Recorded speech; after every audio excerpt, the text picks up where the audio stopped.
tradicionais, que foi a professora Roseli Fishman. Eu convido agora o representante da Federação Espírita Brasileira, professor Dr. Álvaro Crispino.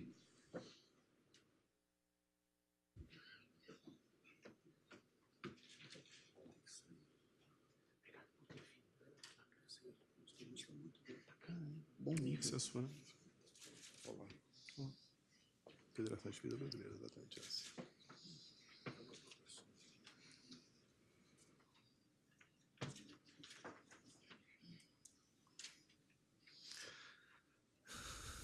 Sua Excelência, ministro, relator Luiz Roberto Barroso, demais autoridades da mesa, companheiros expositores, senhoras e senhores presentes.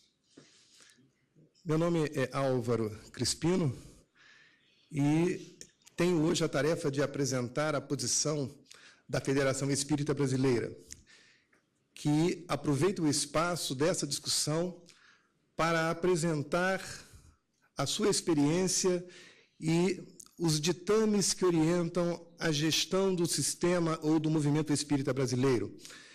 E para que possamos fazer essa apresentação de sucesso e fundamentar, ao fim, nossa posição, vamos discutir de forma rápida, porque o tempo é cruel, duas ideias basilares do Espiritismo e uma ideia de sistema ou de organização de sistema. A primeira ideia que queremos apresentar está na primeira frase da introdução do livro O Evangelho segundo o Espiritismo, quando Allan Kardec, em 1864, na busca de estudar o Evangelho de Jesus pela ótica espírita, fala das suas dificuldades percebidas. E ele vai dizer, aspas, podem dividir-se em 5 partes as matérias contidas nos Evangelhos, os atos comuns da vida do Cristo, os milagres, as predições, as palavras que foram tomadas pela Igreja para fundamento de seus dogmas, e grifamos o ensino moral. As 4 primeiras têm sido objetos de controvérsia. A última, porém, conservou-se constantemente inatacável. O que vamos apresentar aqui hoje é declaradamente centrada no ensino moral, porque não estamos buscando as discussões das 4 primeiras, que estão fundamentadas na interpretação que se dá às coisas humanas. O segundo princípio é sobre que religião é efetivamente objetiva e capaz de cumprir o seu papel frente às outras. Haverá uma religião melhor? Haverá alguma daquelas que deve ser superior ou ocupar um espaço de melhor posição? E ele vai ter essa resposta na questão 842 do livro basilar do Espiritismo, que também vai dar diretriz para as nossas decisões e as nossas atividades no movimento espírita. Ele vai dizer na resposta, vai receber a seguinte resposta: será aquela que mais homens de bem e menos hipócritas fizer, isto é, pela prática da lei de amor na sua maior pureza e na sua mais ampla aplicação. Esse é o sinal porque que reconhecereis que uma doutrina é boa. Então, estamos focados no ensino moral e não nas discussões humanas ou nas interpretações que os homens dão ao seu bel prazer além do tempo. E não somos portadores do canal único que leva a Deus. Toda aquela doutrina que faz um homem melhor e, de alguma forma, o faz menos hipócrita, é merecedora da nossa atenção e do nosso respeito.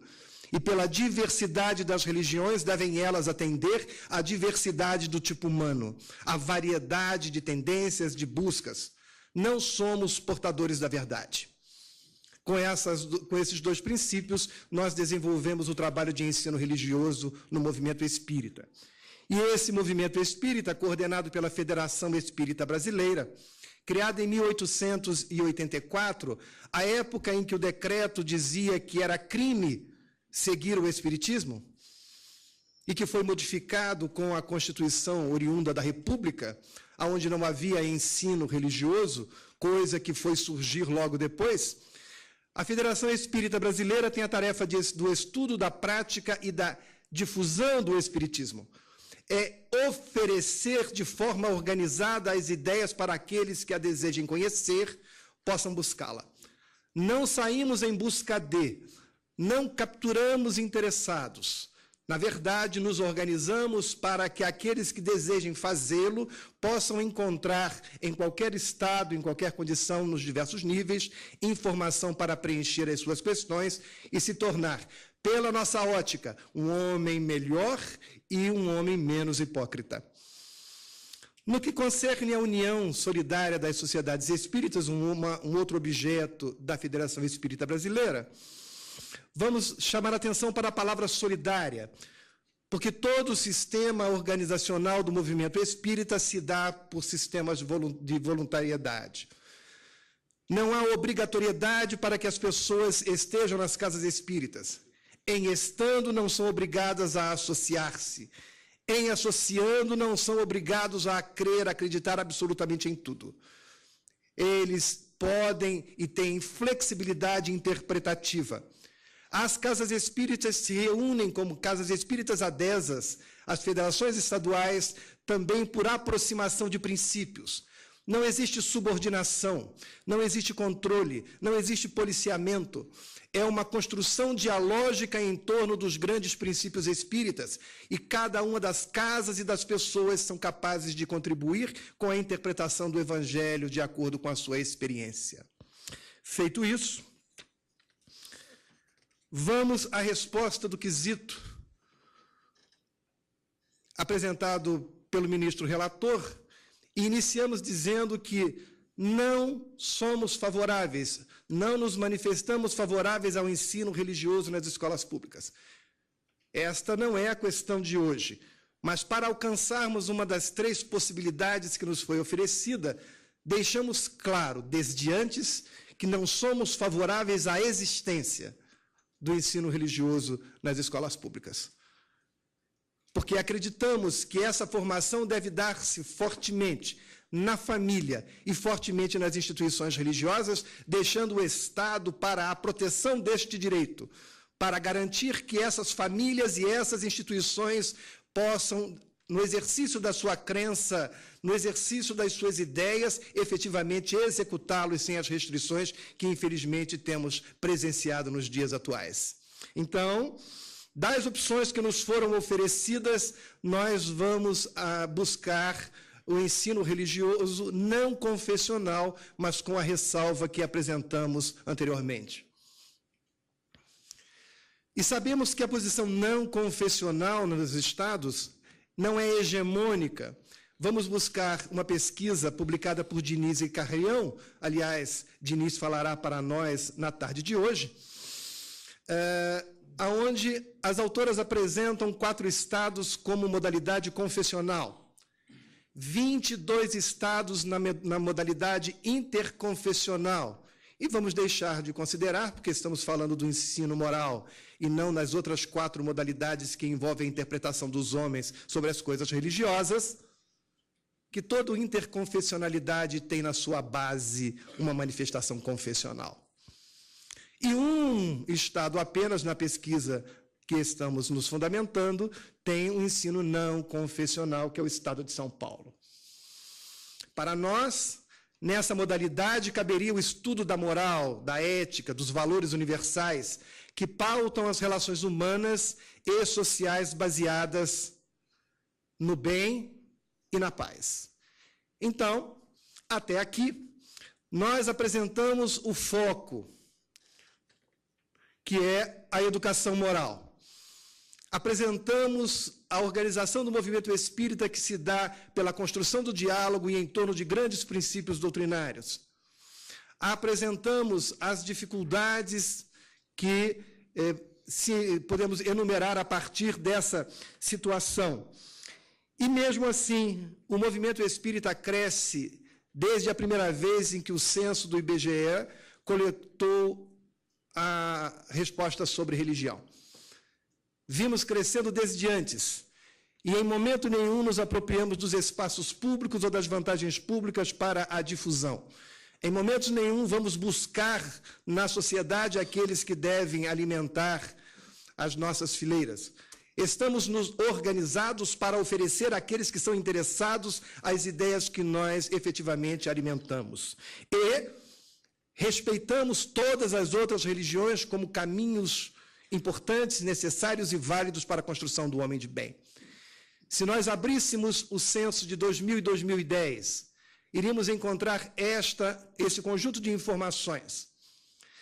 Colocamos apenas algumas manifestações religiosas nessa variação, porque o último censo do IBGE listou 147 modalidades diferentes de religião, o que torna absolutamente impraticável a representação delas todas na ideia da manifestação do ensino público. E, enquanto a população brasileira cresceu 12% nos últimos 10 anos, o movimento espírita, que trabalha a família e as instituições, cresceu 70% sobre os seus próprios números. Como estamos falando de ensino fundamental, podemos abrir esses números para a faixa etária própria. E vamos perceber, no lado esquerdo, a faixa etária, do lado direito, o crescimento Brasil de população, e a segunda, da direita para a esquerda, o crescimento de espíritas. De 0 a 4 anos, enquanto houve um decréscimo, uma retração de mais de 15% da população, a população espírita cresceu 50%. De 5 a 9 anos, um decréscimo de quase 10% e nós crescemos 41%. De 10 a 14, uma estabilidade e nós crescemos 42%. De 15 a 19, uma retração de 5% e crescemos 28%. Logo, o que estamos fazendo ao longo das décadas, não nos utilizando dos espaços públicos para a difusão das ideias religiosas, tem alcançado seu objetivo, que é atender as pessoas que nos buscam.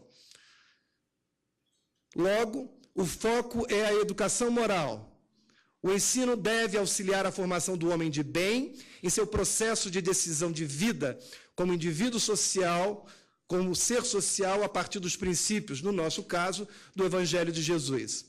A educação religiosa deve ser desenvolvida pelas instituições espíritas, que são adesas ao movimento. A responsabilidade pela orientação e gestão dessas ações é da família. E vamos trazer uma outra informação que acreditamos importante sobre esse aspecto, que é a pesquisa de Regina Novaes e Melo, que fazem um cotejo entre as demonstrações religiosas de jovens, de suas mães e de seus pais. E elas, as autoras, encontram essas relações. Quando perguntados os jovens que têm religião, que se dizem espíritas, dizem que suas mães, 44% deles dizem que suas mães também são espíritas. E 50% dizem que seus pais são espíritas. E esses números alcançam 71% entre os companheiros de formação protestante. Entre os jovens pesquisados, 71% tinham a mesma religião da mãe e 60% da religião dos pais. O que mostra que a família é, na verdade, aquela célula que deve prevalecer na formação dos valores religiosos, dando força à formação intergeracional. Vamos deixar de falar dos diversos estudos que mostram que quando há uma religião hegemônica no Estado, como o caso de Pierre Fitz, que vai dizer que, dependendo da hegemonia religiosa, há um modelo diferente no desenvolvimento econômico e social. Cherretian, falando da China, vai falar da diferença entre budistas e taoístas nos modelos de produção de ciência e de gestão pública. Ou as questões mais voltadas para o nosso caso, sobre os conflitos objetivos entre o ensino religioso e o ensino do universo escolar. Por fim, o futuro parece estar em um Estado efetivamente laico que garanta liberdade de culto, como está na Constituição,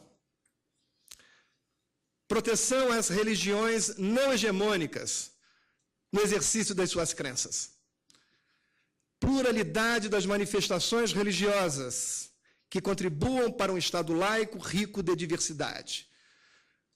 Voltando à ideia anterior, os modelos hegemônicos formam modelos de Estado. E se isso é verdade, como acreditamos e as pesquisas dizem que sim, esse Estado formado por religiões hegemônicas certamente tornarão difícil a sobrevivência e a manifestação dos direitos de crenças chamadas não hegemônicas. E, por fim, justiça religiosa manifesta pelo tratamento igualitário em todos os níveis e de todas as religiões, permitindo a construção da paz e do bem, que deveria ser o objeto principal daqueles que se ocupam efetivamente de religião e não de movimentos religiosos de base humana. Muito obrigado, senhor ministro, pela oportunidade da FEB mostrar a sua experiência. Muito obrigado ao professor Álvaro Crispino.